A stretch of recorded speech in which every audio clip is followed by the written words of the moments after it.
நம்ம எல்லார் வீட்லேயுமே நிறைய எலக்ட்ரானிக்ஸ் ஐட்டம்ஸ் இருக்கும் இல்லையா? TV, AC, fan, washing machine இந்த மாதிரி வருஷத்துக்கு அட்லீஸ்ட் 1 ஆர் 2 வந்து ஏதாவது ரிப்பேர் ஆகிடும். நம்மளும் ரிப்பேர் பண்ணிவிட்டு ப்ரொசீட் பண்ணிகிட்டே தான் இருப்போம் இல்லையா? அதே மாதிரி தாங்க மெஷின் லேர்னிங் யூஸ் பண்ணி நம்ம பில்ட் பண்ணுற ஏஐ மாடல்ஸும் எப்போதுமே வந்து கான்ஃபிடென்ட்டாக கரெக்டாக ஆன்சர் பண்ணோம் அப்படின்னு சொல்ல முடியாது. அதுவும் லைவில் நம்ம கஸ்டமர்ஸ் கூட இன்ட்ராக்ட் பண்ணும்போது அது பார்க்குற அந்த டேட்டாக்கு, அதுவும் அது புதுசாக பார்க்குற அந்த டேட்டாக்கு ஆன்சர் தெரியல அப்படின்றப்போ அது ஆப்வியஸாக irrelevant-ஆ ஏதாவது ஒரு ஆன்சரை கொடுக்க தான் செய்யும். இந்த மாதிரி கஸ்டமர்ஸ் கிட்ட சொதப்புன சில ஏஐ எக்ஸாம்பிள்ஸை நான் இதில் ஆட் பண்ணுறேன்.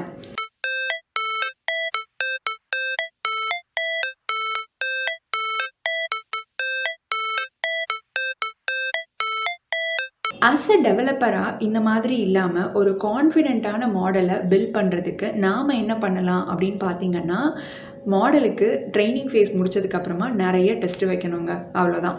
அதே தான் நம்ம ஸ்கூல் டே கான்செப்ட் தான். எக்ஸாம் முடிச்சதுக்கப்புறமா நான் தரவாக படிச்சிட்டேன் அப்படின்னு சொல்லி பசங்க சொல்லலாம். பட் நம்ம என்னதான் இருந்தாலும் டெஸ்ட்டு வச்சு ஸ்கோர் போட்டு தானே ஓகே பாஸ் பண்ணிட்டான், அப்போ படிச்சிருக்கான் அப்படின்னு நம்புவோம். அதே மாதிரி தான். ஸோ நம்ம மாடலுக்கு எப்படி டெஸ்ட் வைப்போம் அப்படின்னு பார்த்தீங்கன்னா, using cross validation. Cross validation பற்றி தான் இன்னைக்கு வீடியோவில் டீட்டெயிலாக பார்க்க போகிறோம். வாங்க வீடியோக்குள்ளே போகலாம்.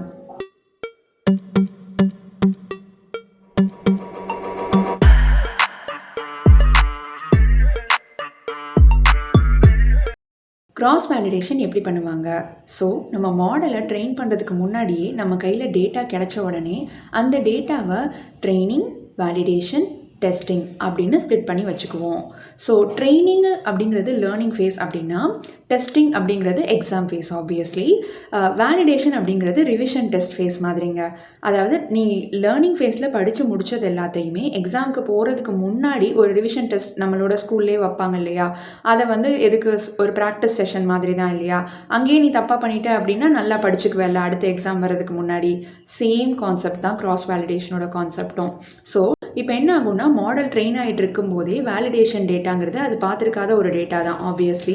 அப்போவே நான் அதுக்கிட்ட கொஷின்ஸ் கேட்டுருவேன். இந்த வேலிடேஷனில் இருக்கிறதுக்கு உனக்கு ஆன்சர் தெரியுதா அப்படின்னு. ட்ரைனிங் முடிச்சுட்டு வந்து சொல்லுள்ள மாடல் அப்போவே கொஷின் கேட்டுருவேன். அப்போவே ஆன்சர் தப்பாக சொல்லிடுச்சு அப்படின்னா, ஹைப்பர் பேராமீட்டர் டியூனிங் அப்படின்னு ஒரு கான்செப்ட் இருக்கு இல்லையா? உங்களுக்கு ஹைப்பர் பேராமீட்டர் டியூனிங்னா என்னன்னு தெரியலன்னா அந்த வீடியோவை நான் கார்ட்ஸில் லிங்க் பண்ணேன், நீங்கள் செக் பண்ணி பாருங்கள். ஸோ ஹைப்பர் பேராமீட்டர் டியூனிங் பற்றி குயிக்காக ஒரு ஓவர்வியூ பார்த்துடலாம். ஸோ நம்மளோட மெஷின் லேர்னிங் மாடலில் P1, P2, P3 இந்த மாதிரி சில ஹைப்பர் பேராமீட்டர்ஸ் இருக்கும். இந்த பேராமீட்டர்ஸ்க்கு நார்மலாக ஒரு பாசிபிள் செட் ஆஃப் வேல்யூஸ் வந்து அஸ்யூம் பண்ணி எடுத்துக்கிட்டு அந்த வேல்யூஸோட காம்பினேஷனில் மாடல்ஸை வந்து ட்ரெயின் பண்ணுவோம். ஸோ ஃபார் எக்ஸாம்பிள் இப்போ என்கிட்ட 2 பேராமீட்டர் தான் இருக்குது, ஹைப்பர் பேராமீட்டர் P1, P2 அப்படின்னு வச்சுக்கோங்களேன். P1க்கு வந்து நான் 1, 2, 3 இந்த 3 வேல்யூஸையும் ட்ரை பண்ணணும்னு ஆசைப்பட்றேன். அதே மாதிரி P2க்கும் வந்து சம் 3 வேல்யூஸ், ஃபார் எக்ஸாம்பிள் 4, 5, 6 இந்த நம்பர்ஸ் எல்லாம் வந்து ட்ரை பண்ணி பார்க்கணும் அப்படின்னு ஆசைப்பட்றேன். அகைன் இந்த நம்பர்ஸ் எப்படி சூஸ் பண்ணுறோம் அப்படின்னு கேட்டிங்கன்னா, எப்போவுமே இண்டஸ்ட்ரியில் சில பெஸ்ட் ப்ராக்டிசஸ் இருக்கும் இல்லையா? இந்த செட் ஆஃப் ரேஞ்சில் வந்து பேராமீட்டர்ஸ் கொடுத்தோன்னா அந்த மாடல் வில் பர்ஃபார்ம் பெட்டர் அப்படின்னு. அந்த மாதிரி ஒரு பேக்ரவுண்ட் நாலேஜ் வச்சு அஸ்யூம் பண்ணி எடுத்துக்குவாங்க இந்த நம்பர்ஸு. ஸோ ஹைப்பர் பேராமீட்டர் டியூனிங்கில் என்ன நடக்கும்னா, இந்த 2 செட் ஆஃப் நம்பர்ஸ் இருக்குது இல்லையா, இதோட எல்லா பாசிபிள் காம்பினேஷன்ஸையுமே வச்சு மாடலை ட்ரெயின் பண்ணி பார்ப்பாங்க. அதாவது இங்கேருந்து 1ம் 3யும் எடுத்துக்குவாங்க, இங்கேருந்து 2ம் 4ம் எடுத்துக்குவாங்க, இங்கேருந்து 3யும் 6ம் எடுத்துக்குவாங்க. அந்த மாதிரி ட்ரை பண்ணி பார்ப்பாங்க. ஸோ இந்த எல்லா காம்பினேஷன்ஸ்லையும் மாடலை ட்ரெயின் பண்ணிவிட்டு அதுக்கப்புறமா அதில் வந்து எது பெஸ்ட்டாக இருக்குது, அதாவது எந்த செட் ஆஃப் பேராமீட்டர்ஸ் P1ம் P2ம் இருக்கும்போது அக்யூரசி ரேட்டோ இல்லை எந்த ஒரு மெட்ரிக்ஸோ ஹையாக இருக்கோ அந்த மாடலை எடுத்துகிட்டு எக்ஸாமுக்கு போவாங்க, which is testing face. So இதுதான் வந்து ஹைப்பர் பேராமீட்டர் டியூனிங்கில் பண்ணுவாங்க. கிராஸ் வேலிடேஷன் பண்ணுறதுக்காக ட்ரைனிங் ஃபேஸில் நம்ம எந்த பேட்டர்னில் டேட்டாவை ஸ்ப்ளிட் பண்ணி எடுக்கிறோம், வேலிடேஷனுக்குன்னு ஒரு டேட்டா பர்சன்டேஜ் எடுக்கிறோம் இல்லையா, அது வந்து எந்த மெத்தடாலஜி யூஸ் பண்ணி எடுக்கிறோம் அப்படின்றத பொறுத்து கிராஸ் வேலிடேஷன் 6 டைப்ஸாக டிவைட் பண்ணலாம். அந்த டைப்ஸ்லாம் என்னென்னு பார்த்தீங்கன்னா, hold out cross validation, leave P out cross validation, shuffle split cross validation, K-fold cross validation, stratified K-fold cross validation, time series cross validation. இப்போ இதெல்லாம் என்னென்னு குயிக்காக பார்க்கலாம். இந்த செஷனுக்கு நம்ம என்ன யூஸ் கேஸ் எடுத்துக்கலாம் அப்படின்னு பார்த்தீங்கன்னா, கூகுள் லென்ஸ் மாதிரி ஒரு இமேஜ் ரெகக்னிஷன் மாடல் பில்ட் பண்ணணும். அந்த மாடல் என்ன பண்ணோம் அப்படின்னா, நம்மளோட சவுத் இந்தியன் டிஷ்ஷஸ் இருக்கும் இல்லையா, இட்லி, தோசை, பொங்கல், வடை, இந்த மாதிரி ஏதாவது ஒரு டிஷ்ஷை வச்சு அதை ஓப்பன் பண்ணி என்ன டிஷ் அப்படின்னு கேட்டோன்னா it has to name it. So இதை தான் என்னோட டேட்டா செட்டை எடுத்துகிட்டு இந்த செஷன் பார்க்க போகிறோம். ஃபர்ஸ்ட் நம்ம பார்க்க போகிறது என்னென்னு பார்த்தீங்கன்னா, hold out cross validation technique. இது ரொம்ப சிம்பிளுங்க. நம்ம டேட்டா செட் எடுத்துக்குவாங்க, எடுத்துகிட்டு ரெண்டாக தான் ஸ்ப்ளிட் பண்ணுவாங்க, ட்ரைனிங், டெஸ்டிங் அந்த மாதிரி. அதாவது கொஞ்சம் டேட்டாவை ட்ரெயின் பண்ணுறதுக்கு, அப்புறமா கொஞ்சம் டெஸ்ட் பண்ணுறதுக்கு, அண்ட் ரேண்டமாக இந்த ஸ்ப்ளிட்டிங் வந்து நடக்கும். Plus majority of the data ட்ரைனிங்க்கும் ஒரு மைனாரிட்டி, இங்கே வந்து ஒரு 70%, இங்கே வந்து ஒரு 30% வந்து டெஸ்டிங் அப்படின்னு சொல்லி ஸ்ப்ளிட் பண்ணி எடுத்துக்குவாங்க. இங்கே ஒரே ஒரு வாட்டி தான் நம்ம ஸ்ப்ளிட் பண்ண போகிறோம் அப்படின்றதுனால மாடலும் ஒன்று தான் ட்ரெயின் பண்ணுவாங்க. ஒரு மாடல் ட்ரெயின் பண்ணுவாங்க, ட்ரெயின் பண்ணிவிட்டு அதை எடுத்துகிட்டு போய் டெஸ்டிங் ஃபேஸில் கரெக்ட் பண்ணிவிட்டு வந்துடுவாங்க. ஸோ இப்போ நம்மளோட ஃபுட் ஐடென்டிஃபிகேஷன் டேட்டா செட்டில் ஒரு 10 ரெக்கார்ட்ஸ் இருக்குது அப்படின்னு எடுத்துக்கிட்டோம்னா, இதில் ஹோல்ட் அவுட் கிராஸ் வேலிடேஷன் எப்படி பண்ணுவாங்கன்னா, 70%, 30%, 60%, 40% அந்த மாதிரி சம் பர்சன்டேஜை முன்னாடியே டிஃபைன் பண்ணிக்கிட்டு அந்த பர்சன்டேஜுக்கு தகுந்த மாதிரி ட்ரைனிங் அண்ட் டெஸ்டிங் டேட்டாவை ரேண்டமாக ஸ்ப்ளிட் பண்ணி எடுத்துப்பாங்க. அஸ் யூஷுவல் ட்ரைனிங் டேட்டாவில் தான் வந்து பர்சன்டேஜ் அதிகமாக இருக்கணும் அண்ட் டெஸ்டிங்கில் பர்சன்டேஜ் கம்மியாக இருக்கும். ஹோல்ட் அவுட் கிராஸ் வேலிடேஷனில் ட்ராபேக் என்னென்னு பார்த்தீங்கன்னா, நம்ம என்டையர் ட்ரைனிங் டேட்டாவையும் நம்ம ஒரே ஒரு வாட்டி தான் ஸ்ப்ளிட் பண்ணுறோம், ட்ரைனிங், டெஸ்டிங் அப்படின்னு. இதுவும் வந்து பார்த்திங்கன்னா ரொம்ப ரேண்டமான ஸ்ப்ளிட்டு, எந்த ஆர்டருமே கிடையாது. ஸோ நம்மளோட ஃபைனல் மாடல் வந்து இப்படி ட்ரெயின் பண்ணி கொண்டு வந்தோம்னா ஒரு டிஃப்ரெண்ட் டேட்டாவை பார்க்கும்போது கரெக்டாக ஆன்சர் பண்ண முடியாது, ஜென்ரலைஸ்டாக இருக்காது. சஃபில் ஸ்ப்ளிட் கிராஸ் வேலிடேஷன் இது வந்து என்னென்னு பார்த்தீங்கன்னா, ஹோல்ட் அவுட் கிராஸ் வேலிடேஷனோட என்ஹான்ஸ்மெண்ட் மாதிரி. ஸோ அங்கே என்ன பண்ணுவோம், ரேண்டமாக ஒரு வாட்டி ட்ரைனிங், டெஸ்டிங் அப்படின்னு பிரிப்போம். இங்கே ட்ரெயின் பண்ணுவோம், இவங்கள்ட்ட கொடுத்து டெஸ்ட் பண்ணிவிட்டு இந்த மாடல் அப்படின்னு அவுட்புட் கொடுத்துருவோம் இல்லையா. ஸோ இங்கே என்ன பண்ணுவாங்கன்னு பார்த்தீங்கன்னா, நம்ம எவ்வளோ பர்சன்டேஜாக ஸ்ப்ளிட் பண்ணுறோம் மாடலை ட்ரைனிங்க்கு, டெஸ்டிங்க்கு அப்படின்றத வச்சு நிறைய காம்பினேஷன் ஆஃப் ஸ்ப்ளிட்ஸில் மாடல்ஸை ட்ரெயின் பண்ணுவாங்க. எந்த ஸ்ப்ளிட்டில் பெஸ்ட் ஆன்சர் வருதோ அந்த மாடலை எடுத்துகிட்டு அவுட்புட் கொடுத்துருவாங்க. அகைன் நம்மளோட இட்லி, தோசை டேட்டா செட் எடுத்துக்கிட்டோம்னு வச்சுக்கோங்களேன். இதில் வந்து நான் இப்போ சஃபில் ஸ்ப்ளிட் கிராஸ் வேலிடேஷன் பண்ணணும் அப்படின்னா, நம்ம ஒரு டேபிள் மாதிரி ஃபஸ்ட்டு க்ரியேட் பண்ணிவிட்டு டிஃப்ரெண்ட் காம்பினேஷன்ஸ் நம்ம எவ்வளோ பர்சன்டேஜ் ட்ரைனிங்க்கு அண்ட் டெஸ்டிங்க்கு கொடுக்க போகிறோம் அப்படிங்கிறத டிசைட் பண்ணிக்கணும். லைக் 90-10, 80-20, 92-8%, 93-7% இந்த மாதிரி எவ்வளோ பாசிபிலிட்டிஸ் நம்ம யோசிக்கிறோமோ அது எல்லாத்தையும் டிசைட் பண்ணிவிட்டு அந்த காம்பினேஷன்ஸில் நம்மளோட 10 ரெக்கார்ட்ஸ் எடுத்துகிட்டு ட்ரைனிங் அண்ட் டெஸ்டிங் அப்படின்னு ஸ்ப்ளிட் பண்ணி டிஃப்ரெண்ட் மாடல்ஸ் பில்ட் பண்ணி பார்க்கலாம். எந்த மாடல் வந்து பெஸ்ட்டாக ஒரு ஆன்சரை கொடுக்குதோ அந்த மாடல் எடுத்துகிட்டு டெஸ்டிங் ஃபேஸ்க்கு போகலாம். ஷஃபில் ஸ்ப்ளிட் கிராஸ் வேலிடேஷனில் ட்ராபேக் என்னென்னு பார்த்தீங்கன்னா, நம்ம different percentage of training and testing data split பண்ணுவோம் இல்லையா. இந்த மாதிரி நிறைய வாட்டி பண்ணுறது வந்து நிறைய ரிசோர்ஸ் அண்ட் நிறைய டைம் கன்சியூம் பண்ணுற ஒரு வேலை. ஒரு விதத்தில் இது பூம் தான். லைக் நம்ம ட்ரைனிங் ஃபேஸ்லேயே நம்ம மாடல் கிட்ட நிறைய டேட்டாவை காமிக்கிறோம். பட் இது வந்து ஒரு எக்ஸாஸ்டிவ் ப்ராசஸ். ஆல்சோ வந்து நம்ம இன்னும் ஹைப்பர் பேராமீட்டர் டியூனிங் அப்படின்னு ஒன்று பண்ணவே இல்லை. அதாவது என் கையில் இருக்க டேட்டா, என் கையில் இருக்க மெஷின் லேர்னிங் மாடல், இது ரெண்டுக்கும் ஏற்ற மாதிரி பேராமீட்டர்ஸை நம்ம தேடி போட்டோன்னாவே நம்ம ஒரு பெஸ்ட்டு மாடல் பில்ட் பண்ணிடலாம். பட் அந்த searching process, hyper parameter tuning, அது வந்து நம்ம பண்ணவே மாட்டோம் இங்கே. ஸோ அதனால தான் நம்ம அடுத்து மூவ் ஆக போகிறோம். Leave one out cross validation. இதில் என்ன பண்ணுவாங்கன்னு பார்த்தீங்கன்னா, எப்போதுமே ட்ரைனிங் டேட்டாவில் இருக்க ஒரு சாம்பிளை வேலிடேஷனுக்கு அப்படின்னு எடுத்து தனியாக வச்சுக்குவாங்க ட்ரைனிங் ஃபேஸில். ஸோ நம்மளோட ஃபுட் டேட்டா செட் எடுத்துக்கிட்டோன்னு வச்சுக்கோங்களேன். ஒரு 10 ரெக்கார்ட்ஸ் தான் இருக்குது என்கிட்ட மொத்தமாகவே. நான் வந்து என்ன பண்ண போகிறேன்னா, ஒரு 20% டெஸ்டிங்க்கு அப்படின்னு தனியாக எடுத்து வச்சுட்டேன். 10ல் ஒரு 2 சாம்பிள் டெஸ்டிங்க்குன்னு எடுத்து வச்சாச்சு. மீதி இருக்க 8 சாம்பிள். ஸோ ஃபர்ஸ்ட் ஐட்ரேஷனில் என்ன ஆகும்னா, இந்த 8 சாம்பிளில் ஃபஸ்ட்டு சாம்பிளை நான் வேலிடேஷனுக்கு அப்படின்னு எடுத்து தனியாக வச்சுருவேன். மீதி இருக்க 7 சாம்பிளை ட்ரெயின் பண்ணிவிட்டு இந்த ஃபஸ்ட்டு சாம்பிளை வச்சு டெஸ்ட் பண்ணிக்குவேன், வேலிடேட் பண்ணிக்குவேன். பேசிக்லி அதை வச்சு பேராமீட்டர்ஸ் சூஸ் பண்ணிக்குவேன். அடுத்து செகண்ட் ஐட்ரேஷனில் என்ன ஆகும்னா, செகண்ட் சாம்பிள் எடுத்து இதே மாதிரி பண்ணிப்பேன். தேர்ட் ஐட்ரேஷனில் தேர்ட் சாம்பிள்.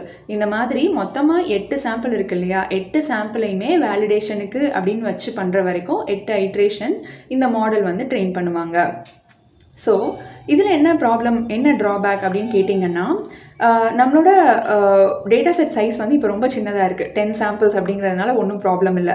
பட் இதுவே என்னோட டேட்டா செட் சைஸில் வந்து ஒரு 50,000 1,00,000 ரெக்கார்ட்ஸ் இருக்குது அப்படின்னா, ஒரு சாம்பிளாக எடுத்து நான் வேலிடேஷனுக்குன்னு வச்சு பண்ணால் எத்தனை ஐட்ரேஷன் ப்ராசஸ் பண்ணோம் இல்லையா? So it's expensive process and exhaustive process. அதனால வந்து இந்த ஐட்ரேஷன் மெத்தட் இப்போ அதிகமாக யூஸ் பண்ணுறது கிடையாது. K-fold cross validation. இதில் என்ன பண்ணுவாங்கன்னா, ட்ரைனிங் டேட்டாவை K நம்பர் ஆஃப் ஃபோல்ட்ஸாக ஸ்ப்ளிட் பண்ணிக்குவாங்க. So K is again the number we choose. So mostly it is lesser than 10 அப்படி தான் எடுத்துக்குவாங்க. இங்கே நம்மளோட ஃபுட் டேட்டா செட்டில் நான் வந்து K = 4ன்னு எடுத்துக்கிறேன். ஸோ என்ன ஆகும்னு பார்த்தீங்கன்னா, ஒரு ஃபோல்ட்லையும் எனக்கு ரெண்டு ரெக்கார்ட் இருக்கும். அப்போ தான் எனக்கு வந்து 8 ரெக்கார்ட்ஸ் 4 ஃபோல்ட் கிடைக்கும் இல்லையா? அகெயின் வேலிடேஷன் ப்ராசஸ் எப்படி இருக்குன்னு பார்த்தீங்கன்னா, நம்ம லீவ் ஒன் அவுட்டில் சொன்ன மாதிரியே தான். அட் அ டைம் வந்து ஒரு ஃபோல்டை அப்படியே விட்டுருவாங்க வேலிடேஷனுக்கு அப்படின்னு சொல்லிட்டு. இது வந்து நம்ம லீவ் ஃபோல்ட் அவுட் வேலிடேஷன்னு கூட நம்மளாக சொல்லிக்கலாம், ஒரு டேர்ம் ஃப்ரேம் பண்ணி. ஸோ ஒரு ஃபஸ்ட் ஐட்ரேஷனில் ஃபஸ்ட்டு ஃபோல்டை வேலிடேஷனுக்குன்னு வச்சுட்டு மீதி ஃபோல்ட்ஸை ட்ரைனிங்க்கு யூஸ் பண்ணுவாங்க. செகண்ட் ஐட்ரேஷனில் செகண்ட் ஃபோல்டை வச்சுப்பாங்க. இதே மாதிரி எல்லா ஃபோல்ட்ஸையும் வேலிடேஷனாக யூஸ் பண்ணுற வரைக்கும் டிஃப்ரெண்ட் ஐட்ரேஷன்ஸ் ஃபாலோ ஆகும். ஒரு ஐட்ரேஷன்லேயும் எனக்கு ஒரு பெஸ்ட்டு மாடல் கிடைக்கும் இல்லையா? ஏன்னா அந்தந்த ஐட்ரேஷனில் நான் best hyper parameters combinations try பண்ணியிருப்பேன். அதோட அவுட்கமாக ஒரு நல்ல மாடல் கிடச்சிருக்கும். ஸோ இந்த மாதிரி எனக்கு பார்த்தீங்கன்னா எல்லா ஃபோல்டும் முடியும் போது அத்தனை மாடல்ஸ் கையில் இருக்கும். அந்த மாடல்ஸில் எந்த பேராமீட்டர் எக்ஸாக்டாக சூப்பராக பர்ஃபார்ம் பண்ணியிருக்கோ அதை வச்சுட்டு நான் ஒரு ஃபைனல் மாடல் பில்ட் பண்ணி டெஸ்டிங் ஃபேஸ்க்கு எடுத்துகிட்டு போயிடுவேன். ஸோ இதுதான் ப்ரொசீஜர். இதில் வந்து என்ன ஆகும் அப்படின்னு பார்த்தீங்கன்னா, நம்மளோட அந்த முன்னாடி சொன்ன மாதிரி எக்ஸாஸ்டிவ் ப்ராசஸ் அதெல்லாம் கிடையாது.